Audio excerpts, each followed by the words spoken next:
पुण्यातील एका कंपनीत ड्रायव्हर म्हणून काम करणाऱ्या काही तरुणांना 1 ऑगस्टला सुट्टी मिळाली. पावसाळ्याचे दिवस आणि त्याच्यामध्ये अचानक सुट्टी मिळाल्याने मग त्यांनी फिरायला जायचं ठरवलं. अनिल आंबेकर, गोविंद आंबेकर, तुकाराम तिपोले, हरिदास बोरुडे असे 4-5 जण मित्र आणि त्यांच्यामध्ये एक 11 वर्षांचा मुलगा असे 5 जण फिरायला निघाले. ज्या कंपनीत ते काम करत होते त्याच कंपनीचे सुपरवायझर बाळू गीते यांच्याकडे स्वतःची आपली कार होती. त्यामुळे त्या सर्वांनी आपल्या साहेबांना सोबत येण्यासाठी हट्ट केला. तरुणांनी सोशल मीडियावर हरिश्चंद्र गडाचे रील पाहिले होते आणि हिरवळीत नटलेला हा गड, कोकण कड्यामध्ये विस्तारित झालेला हा सुंदर असा परिसर माणसाला अगदीच आकर्षित करणारा आहे. आजूबाजूला वाहणारे धबधबे हे सगळं पाहून त्यांनी तिथे जाण्याचा निर्णय घेतला. हरिश्चंद्र गडावर जायचं ठरलं नक्की आणि 1 तारखेला सकाळी 10:30च्या सुमारास हे लोहगाव मधून निघाले. 6 जण 1 तारखेच्या दुपारी साधारण 2:30 वाजता हरिश्चंद्र गडाच्या पायथ्याशी पोहोचले. त्यांनी गड चढायला सुरुवातही केली, पण गडावर ते सुखरूप पोहोचू शकतील का? पोहोचलेच तर सुखरूप परत येतील का असे प्रश्न निर्माण व्हायला लागतात. आणि त्यामध्येच हे मित्र 2 दिवस भरकटतात आणि त्यामध्ये त्याच्यातल्या 1 जणाचा मृत्यू देखील होतो आणि काही जणांवर रुग्णालयामध्ये उपचार सुरू आहेत. हरिश्चंद्र गडावर घडलेला हा प्रकार, या 6 जणांसोबत नेमकं असं काय घडलंय, हे 2 दिवस कसे भरकटले आणि त्यातील 1 जणाचा मृत्यू कसा झाला, हे आपण या आजच्या व्हिडिओच्या माध्यमातून पाहणार आहोत. 1 ऑगस्टला दुपारी 2-2:30च्या सुमारास हे 6 जण हरिश्चंद्र गडाच्या पायथ्याशी पोहोचले. थोडाफार नाश्ता केला आणि खिरेश्वर मार्गाने गड चढायचं ठरवलं. आता गडाचा पल्ला गाठायचा म्हणजे 10 ते 12 किलोमीटरचा रस्ता होता. आजूबाजूला जंगल. अहो, नवख्या माणसाला तर सहज 5-6 तास लागतील अशी ही गडाची वाट. आणि वाटेत चालत असताना प्रचंड धुकं पडलेलं, सतत पाऊस सुरू होता, वेगानं वारं वाहत होतं. पण एकमेकांच्या आधारानं, एकमेकास सहाय्य करू या परिस्थितीनं ते कोलारखंड या ठिकाणी पोहोचले आणि पुढे गड चढायला सुरुवात केली. पण पुढे गड चढायला उशीर झाल्याने त्यांनी ठरवलं की गडावर पोहोचू आणि मुक्काम आजचा तिथेच करू. अंधार पडायच्या आधीच ते गडाच्या बाले किल्ल्यापासून साधारण 2 ते 2.5 किलोमीटर अंतरावर होते.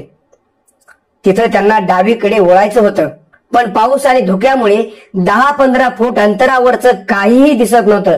वाढलेल्या गवतामुळे पायवाटा देखील दिसेनाशा झाल्या होत्या आणि डावीकडे जायच्या ऐवजी त्या सगळ्यांनी उजवीकडे टर्न घेतला. पुढे 2-3 तास चालल्यानंतर त्यांच्या लक्षात आलं की आता आपण रस्ता चुकलोय. त्यांनी योग्य रस्ता शोधायला सुरुवात केली. खूप प्रयत्न केले. अंधार जास्त होता, धुकं जास्त होतं, पाऊस तर सतत चालू होता. या सर्व गोष्टींमुळे रस्ता शोधणं देखील आता अशक्य झालं होतं. आणि रस्ता शोधण्याच्या नादात ते कड्याच्या टोकाला पोहोचले. वेताळधार भागात ते पोहोचले. ते असे टोक आहे जिथून खाली फक्त दरी दिसते. जीवाच्या भीतीने हे थोडं मागे चालत आले आणि त्यांना एक कपार दिसली. 6 जणांनी मिळून ठरवलं की आजची रात्र आपण या कपारीतच काढू, उद्या सकाळी पुन्हा रस्ता बघू. पाऊस एका क्षणासाठी सुद्धा थांबला नव्हता आणि यांच्या जवळ खायला देखील काहीच नव्हतं. होतं काय तर थोडीशी बिस्किट पुढे, आणि तेही आता संपलेली होते. कुणाला फोन करावा म्हटलं तर मोबाईलला रेंजही नव्हती. आणि त्यात मुसळधार पाऊस, सोसाट्याचा वारा, एवढा मोठा रस्ता चालून आलेली दमछाप आणि पोटात एक अन्नाचा कणही नाही. अशा परिस्थितीत या 6 जणांनी 1 तारखेची रात्र कशी बशी त्या कपारीतच काढली. 2 तारखेची सकाळ उघडली.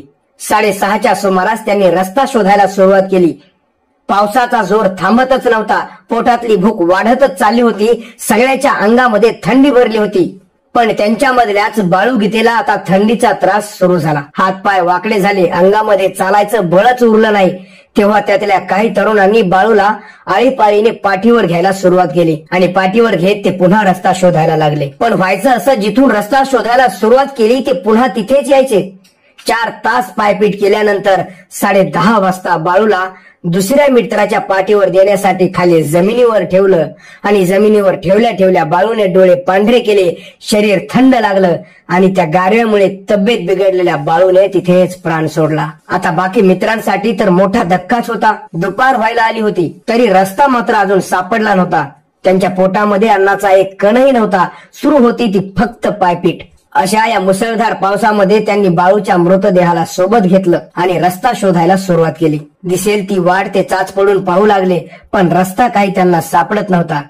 ही पायपीट तरुणांना सोसावत नव्हती. 11 वर्षाचा एक मुलगा त्यांच्या सोबत होता, हरिओम. त्याच्या अंगात बिलकुल ताकद राहिली नाही. सोबत असलेल्या 50शीतल्या मित्रालाही आता पाऊल उचलणं कठीण झालं होतं. या दोघांना थांबायला सांगून मृतदेह तिथेच ठेवून बाकीचे रस्ता शोधायला निघाले. एका ठिकाणी त्याने मृतदेह ठेवला आणि त्याच ठिकाणी त्या दोघांनाही थांबायला लावलं आणि बाकीचे मित्र रस्ता शोधायला लागले. वेळ झपाट्याने पुढे सरकत होती. कोणी मदत करेल याचं काही चिन्हही दिसत नव्हतं. तेवढ्यात त्यांना एक ग्रुप उतरताना दिसला. आपण कसे अडकलो आहोत, आपल्यासोबत काय घडलंय, आपल्या एका साथीदाराचा मृत्यू झालाय, हे सगळं त्यांनी त्यांना सांगितलं. पण त्यांनी सुद्धा मदत करायला नकार दिला. त्यांनी सांगितलं की आम्ही सुद्धा रस्ता हुकलेला आहोत. आम्ही आधी खिरेश्वरला पोहोचतो आणि तुमच्यासाठी मदत पाठवतो. त्यांना जिथून मदतीची आशा होती तोही पर्याय आता नाहीसा झाला. पण या गड उतरणाऱ्या टीमला रस्त्यामध्ये बाळू रेंगडे नावाचा एक माणूस भेटला. बाळू रेंगडे म्हणजे हरिश्चंद्र गडाचे गाईड. गडावर मंदिरापाशी छोटेखानी हॉटेल असलेला, गडाच्या अंगा खांद्यावर खेळलेला, मोठा झालेला हा माणूस. वरती अडकलेले 5 जण आणि एकाचा मृत्यू याबद्दलची माहिती त्या ग्रुपने त्याला दिली आणि बाळू रेंगडेने त्यांना मदत करायचं ठरवलं. अडकलेल्या 6 जणांच्या शोधासाठी निघालेला. खरं तर या गडाची प्रत्येक वाट त्यांच्या पायाखालून गेली, पण तरी देखील हे 6 जण नेमके कुठे आहेत हे त्यांना सापडत नव्हतं. तेवढ्यात कोणीतरी मदतीसाठी ओरडत असल्याचा आवाज आला. त्या आवाजाच्या दिशेने जात 6 जणांना शोधून काढलं. संध्याकाळी 4च्या सुमारास बाळू रेंगडे या लोकांना भेटले. तेव्हा त्यांनी पाहिलेली परिस्थिती सुन्न करून टाकणारी होती. बाळू गीतेच्या मृतदेहाजवळ 5ही जण बसले होते. 11 वर्षांचा हरिओमचे डोळे आता पांढरे पडत चालले होते. 50शीतल्या मित्राच्या अंगामध्ये बिलकुलच शक्ती राहिली नव्हती.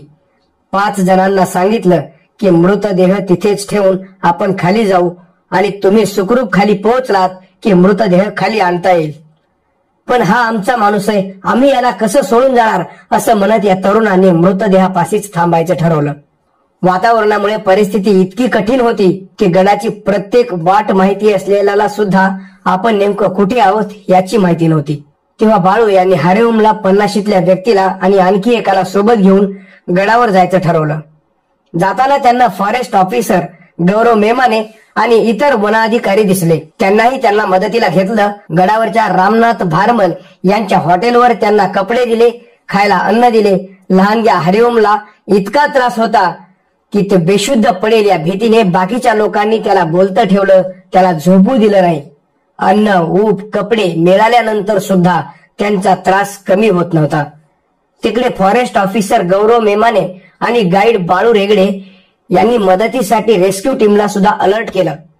पण धुका आणि पावसाचा जोर एवढा प्रचंड वाढला आणि त्यांना सांगितलं की उजाडल्याशिवाय रेस्क्यू टीमने येऊ नका. 2 तारखेच्या रात्री 3 जण आडोशाला पोहोचले, पण उरलेल्या दोघांनी मात्र रात्र पावसातच आपल्या मित्राच्या मृतदेहासोबत काढली. मग आला 3 ऑगस्टचा दिवस. सकाळीच बाळू रेंगडे चहा नाश्ता कपडे घेऊन उरलेल्या दोघांजवळ पोहोचले. गडावर आलेल्या 6 जणांचे नातेवाईक खिरेश्वर पर्यंत पोहोचले, पण पाऊस, धुकं आणि वारा अजिबातच कमी झाला नव्हता. त्याच वेळी रेस्क्यू ऑपरेशनलाही सुरुवात झाली. स्वप्नील कंद आणि त्याच्या सोबतचा एका तरुणांची रेस्क्यू टीम, पोलीस विभागाचे कर्मचारी, स्थानिक ग्रामस्थ यांनी रेस्क्यूसाठी 3 वेगवेगळ्या टीम तयार केल्या. एक टीम हरिओम आणि 50 वर्षाच्या व्यक्तीकडे धावली. कधी खिरेश्वरचे ग्रामस्थ, अगदी वन विभागाचे कर्मचारी, तर कधी पोलीस अधिकारी. प्रत्येकाने आळीपाळीने पाठीवर घेत तब्येत खालवलेल्या या दोघांनाही पायथ्याशी आणलं. तर दुसरी टीम बाळू गीतेंचा मृतदेह आणि इतरांना घेऊन पायथ्याशी पोहोचले.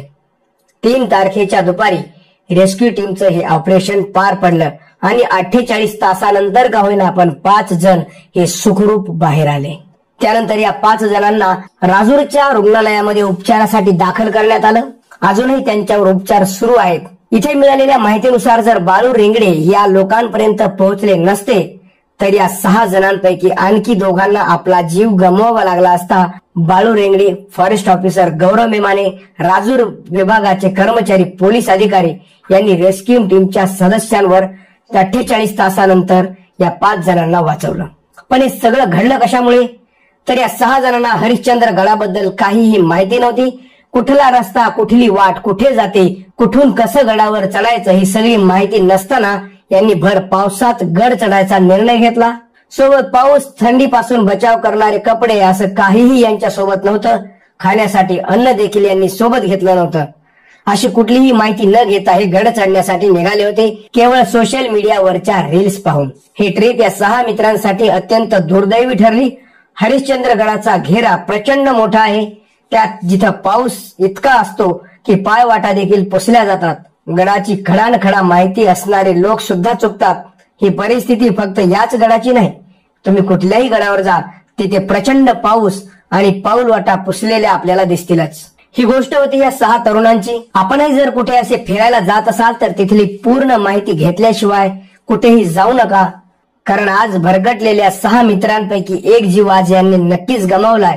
जर हे मित्र त्या गडाची प्रॉपर माहिती घेऊन गेले असते तर त्यांचा हा मृत्यू टळला असता, ही घटना टळली असती. मित्रांनो, अशा घटनांबद्दल तुम्हाला काय म्हणायचे आम्हाला कमेंट बॉक्समध्ये नक्की कळवा आणि अशाच नवीन माहितीसाठी आमच्या चॅनलला सबस्क्राईब करायला विसरू नका.